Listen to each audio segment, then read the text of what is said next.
Hello बच्चों। तो हमने जो है पिछले वीडियो में 8 तक लगभग सॉल्व कर लिए थे, 8 तक के क्वेश्चन को।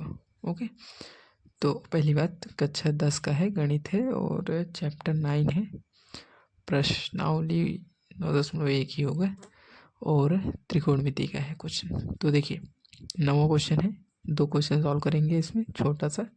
तो देखिए, एक मीनार के पाद बिंदु से एक भवन के शिखर का उन्नयन कोण 30 डिग्री है। एक बात और बच्चों, मैं जो है वीडियो छोटा बनाऊंगा, उसमें 1 2 3 इतना ही क्वेश्चन रहेगा, इससे ज़्यादा नहीं रहेगा। इससे आप एक एक क्वेश्चन का सलूशन देख सकते हैं। और एक बात और, अगर ना समझ में आए, डाउट बचे, तो आप कमेंट ज़रूर कीजिए ताकि मुझे पता चले ना कि मैं जो आपको बता रहा हूँ वो सही है, आपको समझ में आ रहा है कि नहीं आ रहा है। ठीक है, उससे मैं भी अपना जो है मतलब अपने तरीका जो है बदल सकूँगा कि सही पढ़ा रहा हूँ, सही नहीं से पढ़ा रहा हूँ। तो ठीक है, तो समझ गए होंगे। तो देखिए, एक मीनार के पादबिंदु से एक भवन के शिखर का उन्नयन कोण 30 डिग्री है। सबसे पहले एक मीनार है, एक भवन है, ये 2 पिलर है मान लीजिए। ठीक है, मीनार तो ऐसे घर होते हैं, मीनार और भवन, लेकिन हम पिलर के हिसाब से मानते हैं। ठीक है, मीनार के पादबिंदु से एक भवन के शिखर का उन्नयन कोण 30 डिग्री है और भवन के पादबिंदु से मीनार के शिखर का उन्नयन कोण 60 डिग्री है। यदि मीनार की ऊंचाई 50 मीटर है तो भवन की ऊंचाई ज्ञात कीजिए। तो हमें तो अभी पता नहीं है कि भवन की ऊंचाई क्या हो सकती है, बड़ा भी हो सकता है, छोटा भी हो सकता है। तो हम फिगर अपने हिसाब से बना लेंगे, जो लंबाई चौड़ाई ऊंचाई आएगी उसी हिसाब से हम देख लेंगे। सबसे पहले फिगर बनाना बताते हैं आपको। देखिए, तो सबसे पहले कह रहा है कि एक मीनार के पादबिंदु से एक भवन के शिखर का उन्नयन कोण 30 डिग्री है। तो मान लीजिए कि नॉर्मल हम 2 लाइन खींच लेते हैं, छोटा बड़ा हो सकता है तो उसमें कोई प्रॉब्लम नहीं होगी। ठीक है, अब बाद में आंसर आएगा तो अपने आप पता चल जाएगा कौन बड़ा है कौन छोटा। मान लीजिए ये हमारा मीनार है तो 50 मीटर है, इसको हम लिख देते हैं। ये यहाँ से यहाँ तक, नहीं, मीनार की ऊंचाई 50 मीटर दी गई है। फिर कह रहा है कि मीनार के पादबिंदु से एक भवन के शिखर का उन्नयन कोण, यानी मान लीजिए ये हमारा भवन है, इसके शिखर का उन्नयन कोण यहाँ से जो है कितना है, 30 डिग्री है। ध्यान दीजिएगा, और इसको मिला देते हैं, ये हो गया। और कह रहे हैं कि भवन के पाद बिंदु से, यानी यहाँ से मीनार के शिखर का, यानी मीनार ये है, शिखर ये है, तो इसके शिखर का उन्नयन कोण कितना है, 60 डिग्री है। तो ये 60 डिग्री हो गई। अब पूछा क्या है, मीनार के ऊंचाई 50 मीटर दी है, ए बी सी डी, हम ऐसे मान लेते हैं। ये हो गया, मीनार की ऊंचाई 50 मीटर दी है, भवन की ऊंचाई यानी ये निकालना है। तो इतना ध्यान दीजिए। अब हम लिखते हैं, डायरेक्ट सॉल्व करना बताता हूँ, बाकी लिखने वाला तो आपको सिखाई दिए कैसे लिखना है। ठीक है, देखिए सबसे पहले मान लीजिए कि ए बी जो है हमारा वो कितना है, 50 मीटर। ओके, जो मीनार की ऊंचाई है, तो हम लिख देते हैं मीनार की ऊंचाई ये है। और सी डी क्या है, हमने एच माना है, जो कि क्या है, भवन की ऊंचाई, भवन की ऊंचाई। बाकी आप फिगर में देख ही रहे हैं, बी सी को हम मान लेते हैं क्या है, मान लीजिए ये हमारा आधार है। ठीक है, इसको हम आधार मानते हैं, तो ये हमने मान लिया। तो अब देखिए, हमें पहले इसको निकालना होगा, इसके बाद फिर इसको। ठीक है, क्योंकि ये हमें दिया है तो इसको निकाल लेंगे। तो देखिए, इसको निकालने के लिए हमें त्रिभुज ये वाला लेना पड़ेगा, आई होप दिख रहा होगा। देखिए, त्रिभुज या फिर समकोण त्रिभुज, जो इच्छा करे आपका। तो त्रिभुज, एक बात और, ये नियम हमेशा समकोण त्रिभुज में ही लगेगा, इसके अलावा किसी भी त्रिभुज में ये नियम नहीं लगेगा। ठीक है, त्रिभुज ए बी सी में, तो ए बी सी में देखते हैं, tan थीटा बराबर लंब बटे आधा, ये मैंने हर क्वेश्चन में लिखा है। तो देखिए tan नहीं, तो इसके सामने की भुजा ये है, यानी लंब ये है, आधार ये है। लंब कितना है, यानी कोण कितना है, 60 डिग्री। लंब कितना है, 50। आधार कितना है, BC। तो हम यहाँ से BC निकालेंगे, और tan 60 का मान होता है कितना होता है √3। सही है। मान होना आप देख लीजिएगा, कैलकुलेशन में मिस्टेक हो तो उसको जरूर ध्यान दीजिएगा।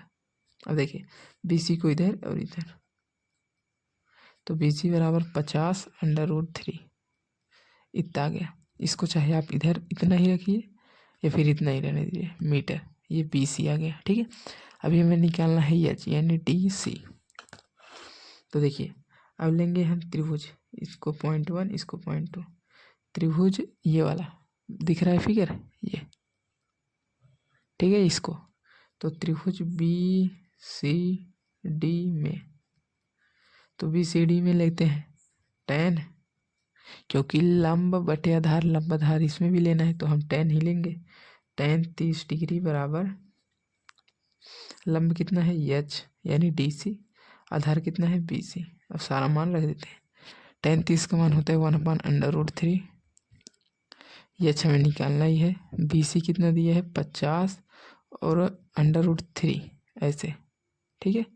तो देखिए √3 को हम क्या करेंगे ऊपर कर देंगे, या फिर आप कह लीजिए हाँ √ को ऊपर, देखिए ऐसे 50 को इधर गुणा कर देंगे, 50/√3 बराबर √3। ये समझ में आया कि नहीं। 50 को इधर गुणा और ये ऊपर चला जाएगा, ठीक है। इतना आ गया।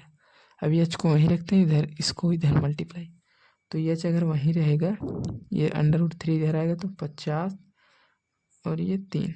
तो अगर इसको और सॉल्व करेंगे तो H बराबर, चाहे इतना ही रखिए चाहे और सॉल्व कीजिए, कितना आएगा 3 × 1 = 3, 3 × 6 = 18, फिर 3 × 6 = 18 ऐसे आएगा मीटर, ठीक है। ठीक है बच्चों, तो आई होप समझ गए होंगे। कोई डाउट हो तो कमेंट कीजिए। इसको और भी चेंज कर सकते हैं, ये वाला जहाँ यहाँ से ना, तो इसको आप 3 ऐसे लिख सकते हो, ठीक है।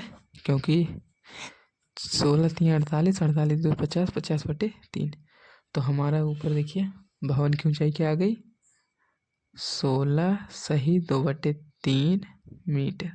आप इसको लिखिए या फिर इसको लिखिए, दोनों सही है, ठीक है, दोनों सही है। तो आइए अगला क्वेश्चन सॉल्व करते हैं। सबसे पहले क्वेश्चन पढ़ लें, तो देखिए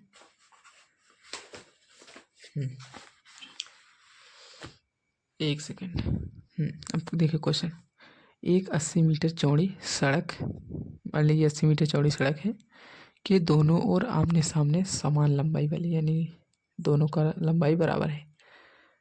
2 खंभे लगे हुए हैं, इन दोनों खंभों के बीच एक बिंदु से, इन दोनों खंभों के बीच सड़क के एक बिंदु से, समझ रहे हैं, मतलब दोनों खंभों के बीच में सड़क पर कहीं भी, ये नहीं बीचों बीच नहीं कह रहा है, सड़क पर कहीं भी एक बिंदु से खंभे के शिखर का उन्नयन कोण 60 डिग्री है और 30 डिग्री है। खंभों की ऊंचाई और खंभों से बीच की दूरी। अब मैं आपको इसको बनाने का तरीका बताता हूँ, देखिए कैसे आप बना सकते हैं। सबसे पहले तो मान लीजिए ये हमारा सड़क हो गया, ठीक है, इतनी चौड़ी सड़क है, और ये मान लीजिए कि हमारे 2 खंभे हो गए आमने सामने, ठीक है। इसको हम ABCD मान लिए। अब कह रहा है कि सड़क पर मतलब कहीं पर भी एक बिंदु। अब ये तो पता नहीं कि आधे हाथ कह रहा है कि मतलब कहीं दूसरी जगह कह रहा है, तो हम इसके एंगल के हिसाब से पता करेंगे। सबसे पहला एंगल हमारा कितना दिया है 30 डिग्री, ठीक है, 30 डिग्री। और आपको पता है, जैसे देखिए अगर मान लीजिए कि ये हमारा कोई ऐसे ऊपर देखिए ये ऐसे हो गया, तो ये है 180 डिग्री, आधा लेंगे तो कितना हो जाएगा 90 डिग्री, ठीक है। और यहाँ पर 45 और यहाँ पर 30, ठीक है, यहीं से 30, यानी देख रहे हैं 30 पर ऐसे जा रहा है, 60 पर आएगा तो इतना जाएगा ऐसे, यानी ये ऊपर ये नीचे, ठीक है। यानी समझ रहे हैं कि अगर हम यहाँ पर लेंगे तो यहाँ पर 60 डिग्री बनेगा, तभी तो कोण ज़्यादा बनेगा, और अगर यहाँ पर लेंगे तो कोण ये 30 डिग्री। यानी अगर इस बिंदु को हम यहाँ पर रखें तो यहाँ से कोण क्या बनेगा 30 डिग्री, क्योंकि कोण यहाँ पर छोटा है, तो एंगल जब छोटा होगा तो इसकी जो है ये जो है झुकाव कम होगा। और अगर झुकाव ज़्यादा है, सीधे सीधे मतलब देख रहे हैं यहाँ पर झुकाव कम है, तो कोण कितना हो जाएगा 60 डिग्री। ठीक है, आई होप समझ गए होंगे। फिर से समझाने का प्रयास करता हूँ। देखिए, अगर कोण का झुकाव कम है तो वह जो है बिंदु से दूरी ज़्यादा होगी। जैसे मान लीजिए कि ये कोई सड़क है, मान लीजिए ये कोई पुल है, ठीक है, और इसको पार करना है। अगर आप यहाँ से सीधा सीधा ऐसे सड़क बना देंगे तो यहाँ से ऊंचाई इसकी ज़्यादा हो जाएगी, कार जाने में दिक्कत होगी।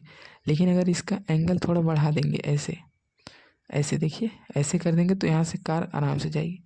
यानी जब एंगल इसका थोड़ा झुका देंगे, यानी कम कर देंगे, तो इसका झुकाव कम हो जाएगा। और अगर मतलब झुकाव ज़्यादा हो जाएगा, सॉरी, अगर एंगल बढ़ा देंगे तो यहाँ नज़दीक कर देंगे तो झुकाव थोड़ा मतलब बहुत ज़्यादा हो जाएगा, कम हो जाएगा, तो झुकेगा कम। देखिए ऐसे था तो ऐसे हो जाएगा, सीधा सीधा झुकाव कम हो गया। यहाँ से रहेगा तो झुकाव ज़्यादा है ना इधर साइड, तो उसी तरह से आप इसको चाहे जैसे बनाइए, दोनों तरीके से सही होगा, आप अपने हिसाब से बना लीजिएगा। ठीक है, तो आप चाहे यहाँ रख कर 30, जैसा मन करे वैसा कीजिए, आपका आंसर सेम टू सेम आएगा। ऐसा लगता है मतलब अगर फिगर आप सही बनाएंगे ना तो एग्जामिनर को भी लगेगा कि हाँ बच्चे ने सोच समझ कर बनाए, डायरेक्ट नहीं उतार दिए। तो ठीक है, तो अब इसको हमें यच मानना पड़ेगा क्योंकि खंबे की ऊंचाई है। तो बाकी ये हो गया। अब देखिए, अगर हम इसको x माने, ठीक है, एक सेकंड, ऐसा करते हैं, क्या करें, यहाँ से यहाँ तक कितना है 80 मीटर। अगर इसको हम x मान लें तो इसको क्या हो जाएगा 80 माइनस एक्स, क्योंकि है ही 80 में से जब x घटा देंगे तो यही दूरी बचेगी यहाँ से यहाँ तक। और ये x हमने माना है तो यहाँ पर लिखते हैं सबसे पहले AB बराबर CD बराबर h, ये जो है खंबे की ऊंचाई है। ठीक है, खंबे की ऊंचाई, इसको ध्यान से समझिएगा, नहीं तो इसमें बहुत दिक्कत आती है। और BO बराबर x, अगर हम इसको पहला खंबा माने तो पहले खंबे की दूरी x है, और दूसरे खंबे की दूरी अगर हम OC लें तो कितना है 80 माइनस एक्स। अब सॉल्व करें तो देखिए, सबसे पहले हम एक काम करते हैं, इसको लेते हैं, फिर इसको, चाहे इसको करिए चाहे इसको करिए, दोनों आपको सेम ही आएगा। तो त्रिभुज ABO में सबसे पहले इसको लेते हैं, में लंब बटे आधार, तो tan 60 डिग्री, लंब कितना है h है, आधार कितना है x है, लंब √3h और x। अब इसको ऐसे रखिए, जो काम लगेगा वही हम लिख लेंगे। अब त्रिभुज CDO में इसमें ले लेते हैं, तो tan 30, लंब कितना है h, आधार कितना है 80 माइनस एक्स। ठीक है, और ये होता है 1/√3, h का मान h ही रखेंगे, 80 माइनस एक्स। एक बात आप देख दीजिए, यहाँ पर h है, यहाँ पर h है, नॉर्मल है तो h बराबर रख देते हैं √3x, क्योंकि बच्चों यहाँ पर h ज़्यादा सूटेबल है निकालने पर, और यहाँ पर 80 माइनस एक्स है, इसलिए मैंने यहाँ पर h का मान निकाल लिया। तो बाद में रखकर हम सारा मान निकाल लेंगे। तो इतना आ गया। अब h बराबर इतना है तो h बराबर यहाँ पर इतना रख देंगे। तो देखिए 1/√3 बराबर h का मान है √3x, और इधर 80 माइनस एक्स। अब तिरछा तिरछा मल्टीप्लाई, देखिए इसका इधर और इसका इधर, तो 80 माइनस एक्स बराबर, इसका करेंगे तो अंडर रूट हट जाएगा तो 3x। ठीक है, और ये वाला इधर चला जाएगा तो कितना हो जाएगा 80 बराबर 4x। तो x बराबर क्या आ जाएगा 20 मीटर। ठीक है, यहाँ से 20 मीटर ये आ गया, और ये h बराबर कितना दिया है √3x, तो यहाँ से आ जाएगा 20 √3 मीटर। क्योंकि बच्चों ध्यान दीजिए, यहाँ पर h बराबर √3x है, x का मान 20 आ गया, तो 20 हम इसके साथ रख देंगे, हो गया। तो अब जो जो पूछा है उसको आंसर के रूप में हम रख देंगे। देखिए सबसे पहले खंभे ने खंभे की ऊंचाई, तो खंभे की ऊंचाई कितनी है 20√3 मीटर। अब बिंदु से खंभों की दूरी तो रख देते हैं, बिंदु से खंभों की दूरी, देखिए सबसे पहले हम 20 लिखते हैं। जब 20 मीटर हो गया, पहला 20 मीटर है तो दूसरा 60 मीटर होगा अपने आप, क्योंकि टोटल मिलाकर कितना होना चाहिए 80 मीटर। यही तो है, सड़क की चौड़ाई 80 मीटर। बिंदु है तो एक 20 मीटर पे है, एक 60 मीटर पे है, तो फाइनल हमारा आंसर आ गया। आई होप समझ में आया हो। जो कोई डाउट हो तो भेजिए, कमेंट कीजिएगा, ताकि मुझे भी पता चले कि आपको कितना समझ में आया कितना नहीं है। तो मिलते हैं नेक्स्ट वीडियो में, तब तक के लिए आप सॉल्व कीजिए, अच्छे से पढ़िए। Best of luck.